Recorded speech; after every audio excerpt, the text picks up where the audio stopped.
All right, so another one bites the dust, man. Another UFC fighter that decided to do something very, very dumb. Today, guys, we got Hamdi Abdelwahab. Hamdi Abdelwahab. Now, if you guys don't know who this guy is, he was a guy that fought at UFC 277, and he picked up a gutsy win over Dontel Mays. And honestly, I wouldn't say it was a close fight, but Dontel Mays had his moments, but in the end, Hamdi was able to get out the win.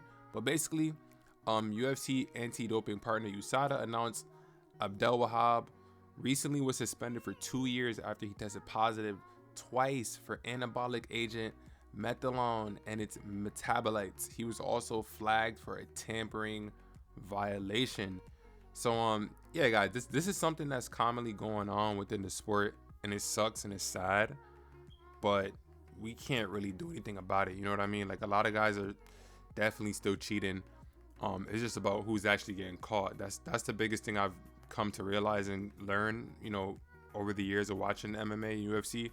I've been watching it hardcore for like since 2016. And honestly, man, these guys are always getting caught for something. And it's like, you're a professional fighter, you're taking these supplements or whatever the case may be. You have USADA at your disposal. You can always contact USADA and see what you're actually allowed to take and what you're not allowed to take. So it's kind of hilarious to see these fighters just literally test positive for these drugs like so consistently. And yeah, that win that Hamdi Abdelwahab had, who is now 30 years old, is now gone off his record. He doesn't have a win in the UFC anymore. So, that was his UFC debut. He doesn't have a UFC win anymore. And he's 30 years old right now, but he will be eligible to return to competition next year. So July 30th, 2024, which would be 2 years from his first positive test.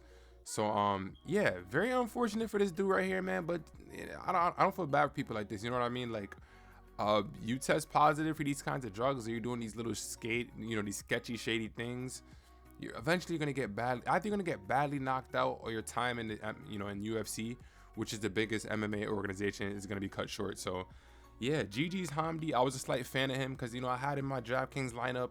He did well for me when I picked him last year, that UFC 277 card. But yeah, guys, sucks for him. Was a fan of him a little bit. He got a gutsy win. Not a fan of him now. It is what it is. Let me know what you guys think about Hamdi getting caught, with the drugs. And do you guys think that a lot of people in the UFC are actually doing drugs right now and they're just not getting caught?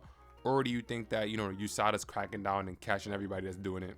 Let me know, and I'll see you boys in the next video, man. Peace.